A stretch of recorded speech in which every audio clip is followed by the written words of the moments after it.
Bienvenidos sean todos ustedes al curso Dirección de Audiencias en los Procesos Laborales. Como ustedes bien saben, este curso forma parte del Plan Nacional de Fortalecimiento de la Reforma Procesal Laboral. En esta oportunidad corresponde desarrollar la unidad 3. Esta unidad 3 lleva por título La comunicación asertiva en la conducción de audiencias. Está bajo mi coordinación. Yo soy la licenciada Gladys Ventura Ponce, soy psicóloga, y conmigo vamos a desarrollar 3 sesiones, la sesión 8, la sesión 9 y la sesión 10. Ustedes se preguntarán cómo una psicóloga y cómo dentro de un curso de habilidades para la dirección de audiencias se incluye este tema de comunicación asertiva. Y es que justamente la comunicación asertiva es una herramienta que va a ser de mucha utilidad para los jueces, para las juezas, para el momento de desarrollar y sobre todo conducir una audiencia. Como ustedes muy bien saben, el artículo 12 de la nueva Ley Procesal del Trabajo señala que las audiencias es un debate entre las partes y quien tiene la conducción principal, el rol protagónico, es el juez o la jueza. Esto también lo señala el artículo 3 del título preliminar. Entonces, es una competencia, en este caso del juez o la jueza, llevar efectivas audiencias que lleven a poder recabar la mayor información y que esto a su vez le permita poder llegar a dictar una sentencia con su fundamento determinado, ¿no? Entonces, durante una audiencia y de acuerdo a cómo se va llevando el manejo de la misma, siendo el juez quien la dirige en el caso de hacer preguntas, de poder indagar más allá, ya sea preguntas hacia las partes, a los abogados o a los intervinientes dentro del proceso, le va a dar mayores indicios, mayores fundamentos para poder llegar a una sentencia, ¿no? Y es por eso que se ha incluido en este curso este tema de la comunicación asertiva. Muy bien, vamos a dar inicio entonces ahora a la sesión que corresponde a esta unidad 3. Habíamos mencionado que esta unidad tiene 3 sesiones. La sesión 8 tiene que ver con el proceso de comunicación y sus elementos básicos. Además, vamos a hacer un análisis muy psicológico de la comunicación en el sentido de tomar en cuenta lo que dice la teoría del análisis transaccional. La sesión 9 tiene que ver con los estilos de comunicación y dentro de estos, las habilidades de comunicación asertiva, considerado el mejor estilo para poder comunicarnos.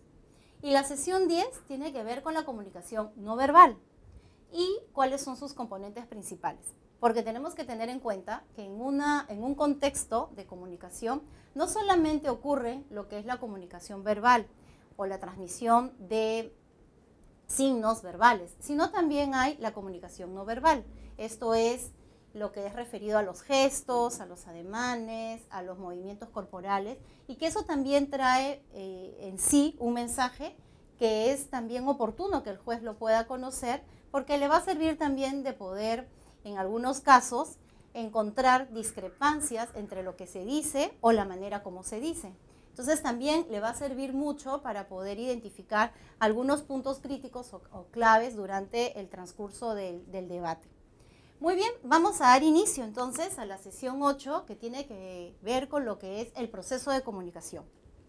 En esta sesión lo que nos vamos a centrar básicamente a consensuar, ¿no? ¿Qué entendemos por comunicación?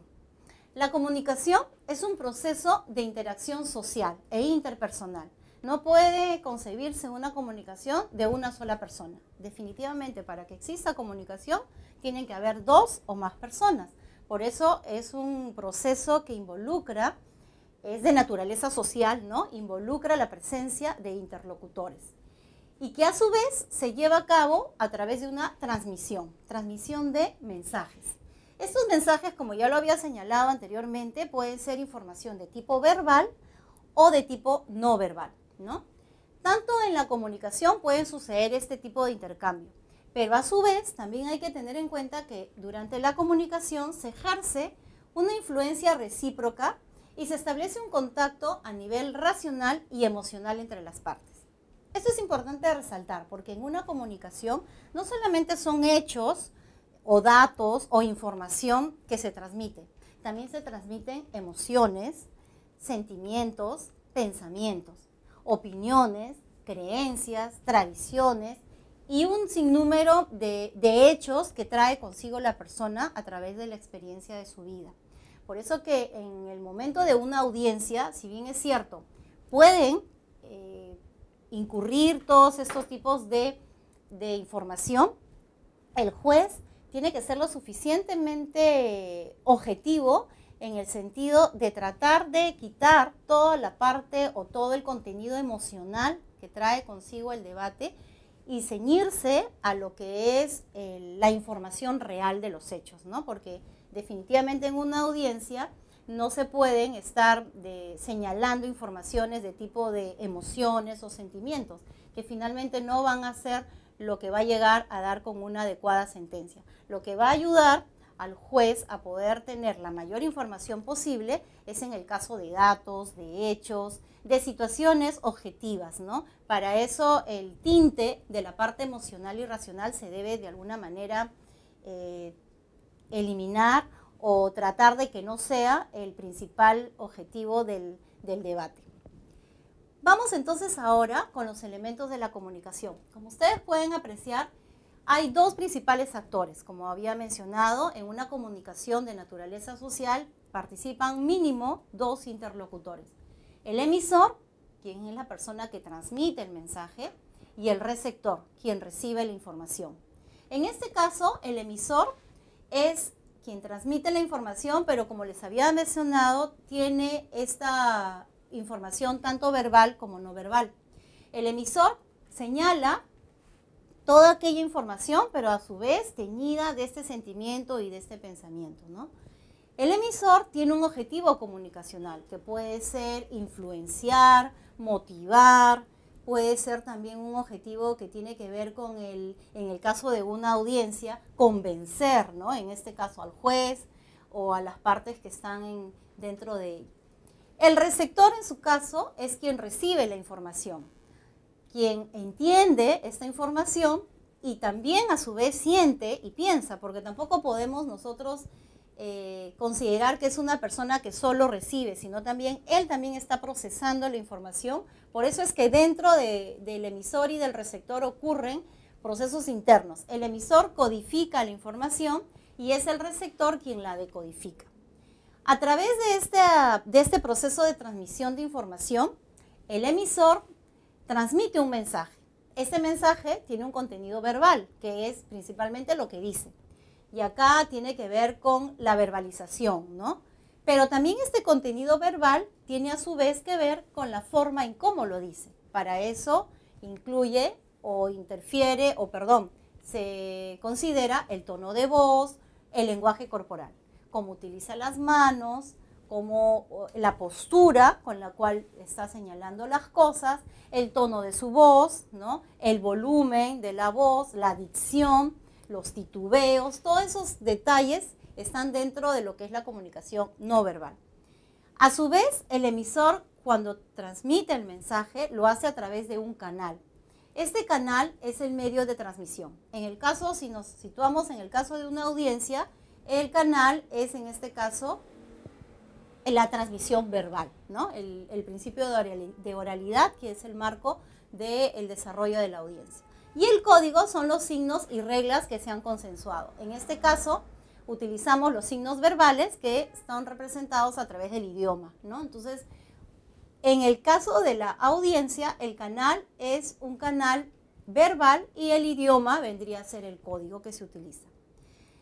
Todo esto quizás todos lo conocemos, ¿no? O sea, todos en algún momento tenemos conocimiento de estos elementos de la comunicación. Pero algo que hay que resaltar es un elemento que muchas veces no se considera y es uno de los puntos más importantes para lograr una comunicación efectiva y eficaz, en el que el mensaje llegue tal cual al receptor, y es la retroalimentación o el retorno del mensaje. ¿Qué significa esto? La retroalimentación significa en cómo es que el mensaje ha sido recibido por el receptor. Muchas veces nosotros cuando nos comunicamos, damos un mensaje y no recibimos esta retroalimentación.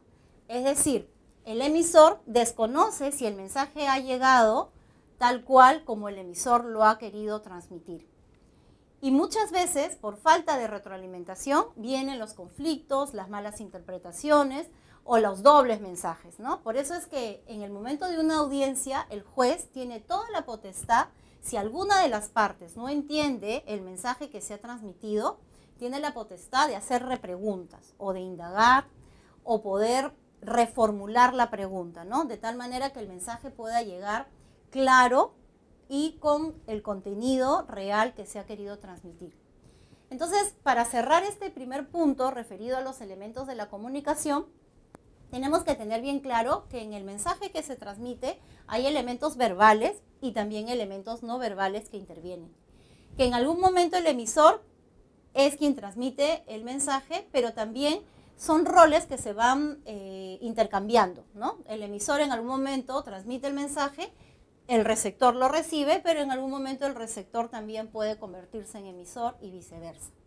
Y un punto crucial que aquí hay que tener en cuenta es la retroalimentación. Como yo, de alguna manera, confirmo que el mensaje ha llegado tal cual se ha querido transmitir. Muy bien, esta sesión que nos habla sobre la comunicación, vamos a hacer una presentación o un análisis psicológico de cómo la comunicación se lleva a cabo en una relación de naturaleza social, como ya había mencionado. Eric Berne es un médico, psiquiatra, de procedencia canadiense, pero fue residente de Estados Unidos. Desarrolló una teoría muy controversial, pero a la vez que hasta ahora se mantiene, todavía esta teoría del análisis transaccional. Se basó en cómo se llevaban a cabo las relaciones sociales entre las personas, ¿no? Eric Berne tenía la influencia del psicoanálisis, pero además agregó otras escuelas psicológicas como la Gestalt, la fenomenológica, la humanista. Eric Berne, cuando él plantea su teoría del análisis transaccional, señala que entre las personas todos tenemos como 3 estados de yo. Y aquí está un poco la influencia del psicoanálisis, ¿no? Mientras el psicoanálisis hablaba del super yo, del ello y del yo, el análisis transaccional lo llama la teoría que también se le conoce en español, la teoría PAN, el padre, el adulto y el niño. ¿Qué nos dice el análisis transaccional en la comunicación? En primer lugar, nos dice que toda comunicación o toda relación social entre dos personas, la unidad básica es una transacción. ¿Qué significa esto? Que cuando dos personas se encuentran, inevitablemente entre ellas va a surgir una transacción. Y eso significa cómo cada persona va a exteriorizar de alguna manera sus sentimientos, sus pensamientos y sus formas de ser y actuar. Es como si el ser humano tuviera 3 estados del yo y en el contacto con la otra persona va a aparecer alguno de ellos, ¿no? Entonces, Eric Berne empieza primero señalando cuáles son estos 3 estados del yo y cómo es que se relacionan o cómo es que se dan las transacciones entre ambas personas. Para empezar, el análisis transaccional, como les mencionaba, habla de 3 estados del yo. El yo padre, el yo adulto y el yo niño.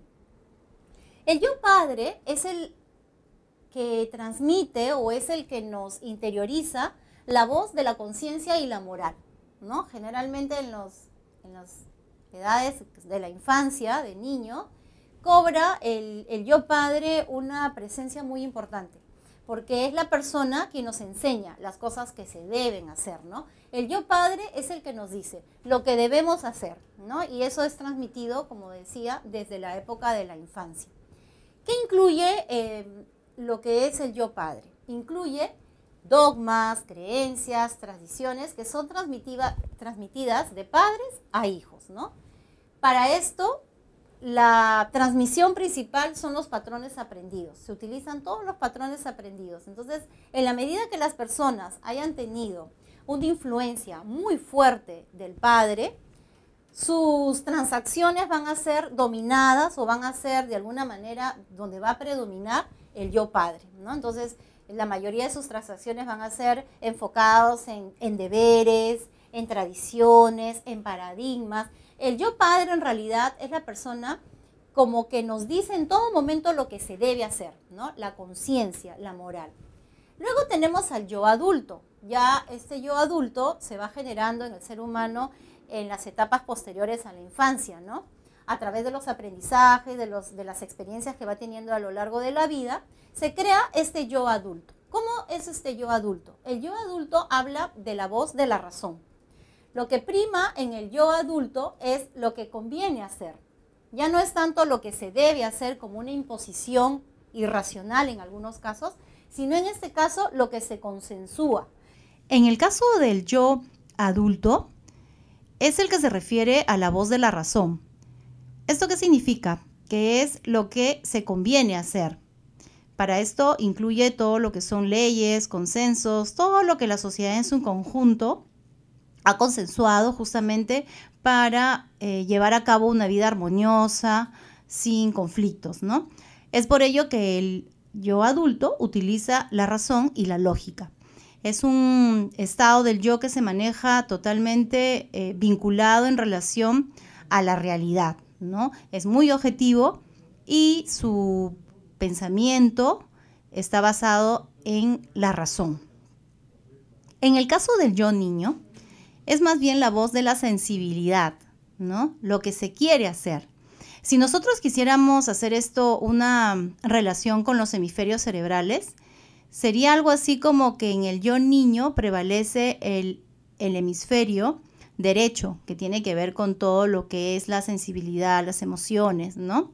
La creatividad, la iniciativa, es todo lo que incluye los gustos, juegos, y utiliza también el buen humor y la creatividad. Entonces tenemos aquí los tres estados de la teoría Pan: el yo padre, como habíamos dicho, la voz de la conciencia y la moral; el yo adulto, la voz de la razón; y el yo niño, la voz de la sensibilidad.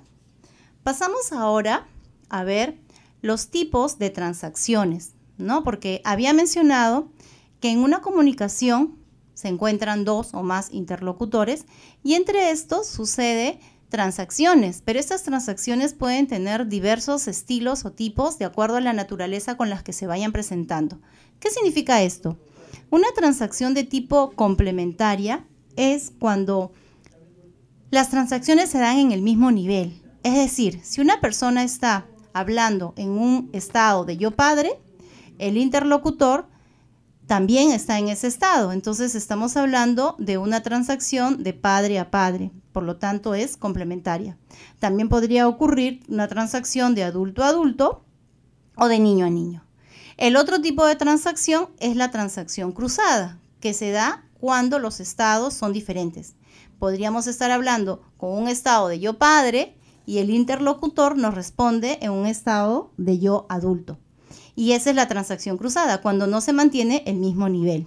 Y finalmente tenemos la transacción ulterior. ¿Qué significa? Cuando una persona, el interlocutor o el emisor, emite un mensaje y este es recibido a dos niveles, en estado padre, por ejemplo, y adulto a la vez. ¿Qué significa esto? Es cuando una persona, estando en un estado, por ejemplo, sea un estado de yo padre o yo adulto, se refiere a otra persona y emite un mensaje con doble significancia o con doble transacción, ¿no? En este caso puede ser que como yo padre haga un mensaje que esté dirigido, mi mensaje verbal, por ejemplo, en tono de padre, pero mi mensaje no verbal en tono de yo adulto. Entonces aquí también se genera un conflicto, ¿no? Es como, por ejemplo, cuando alguien dice, pero tienes que estudiar, ¿no? Eso lo debería hacer un padre. Tanto la parte verbal como no verbal va en la misma línea. Pero si, por ejemplo, el yo padre le dice, ay, pero sí, tienes que estudiar, ¿no? Lo hace de una manera no autoritaria, que generalmente es el padre autoritario. Entonces está creando un conflicto porque la persona no sabe exactamente si ese mensaje es un mensaje de yo padre o un mensaje de yo niño, ¿no? Porque puede decir que esté diciendo algo verbalmente, pero en el lenguaje no verbal está hablando a través de otra transacción, ¿no? Entonces, esas son las transacciones ulteriores. A manera de conclusión, hasta esta parte de lo que hemos trabajado en esta sesión 8, podemos decir en primer lugar, que las audiencias están caracterizadas por el debate entre las partes. Entonces, claramente podemos decir de que en una audiencia está ocurriendo un proceso de comunicación, ¿no? Donde los elementos que hemos mencionado se presentan. Estas audiencias, caracterizadas por el debate entre las partes respecto a un asunto, en este caso la demanda, tienen una constante que es la existencia de varias líneas de comunicación. Es decir, hay una pluralidad de emisores, de mensajes y de receptores, quienes cambian continuamente su rol. El juez o jueza, en este caso, cumple un rol protagónico en el desarrollo e impulso del proceso, convirtiéndose en el director de la audiencia, ¿no? Entonces, en este momento del proceso de comunicación, es el juez quien cumple este rol protagónico.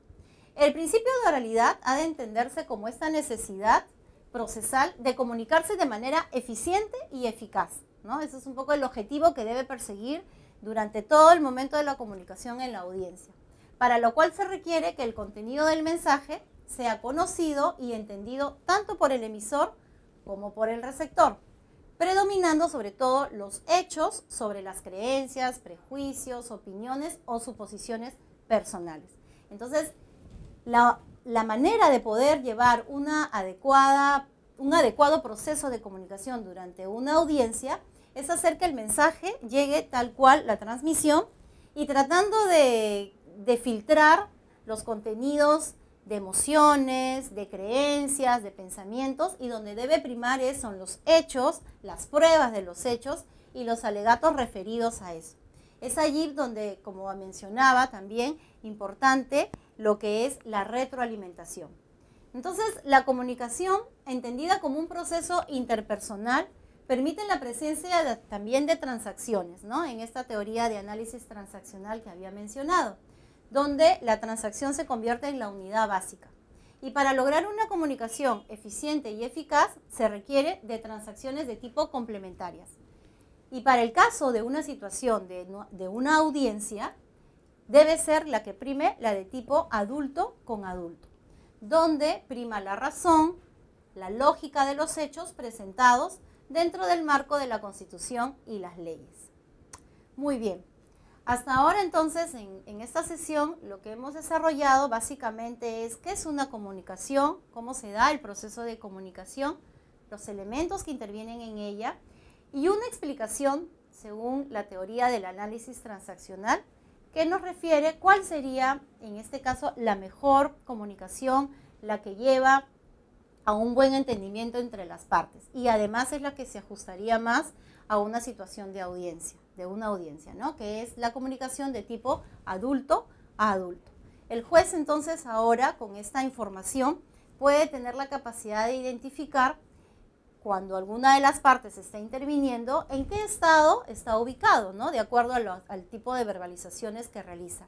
Y conducir la audiencia, porque para eso es el rol protagónico que tiene el juez, de conducir la audiencia hacia un debate de las partes a nivel adulto, o sea, a un nivel donde se hable de hechos, de datos objetivos, donde prima principalmente la razón y la lógica, tratando de evitar que se presenten situaciones donde las emociones primen o donde las creencias o las suposiciones, ¿no? Entonces, en esta primera parte vamos a centrarnos solamente en esto, en la forma como en el proceso de comunicación vamos identificando solamente mensajes que para el juez en una audiencia le van a servir de información para poder dar una mejor sentencia, sobre todo con un fundamento adecuado, ¿no? Y el fundamento lo va a dar este tipo de transacciones a nivel adulto. Muy bien, hemos terminado en esta oportunidad nuestra sesión número 8 y vamos a continuar la siguiente sesión, la sesión 9, que tiene que ver ya con las habilidades en sí de comunicación que debe desarrollar el juez para justamente lograr poder obtener la mayor cantidad de información que le va a ser de utilidad para emitir una adecuada sentencia. Muchas gracias y hasta otra oportunidad.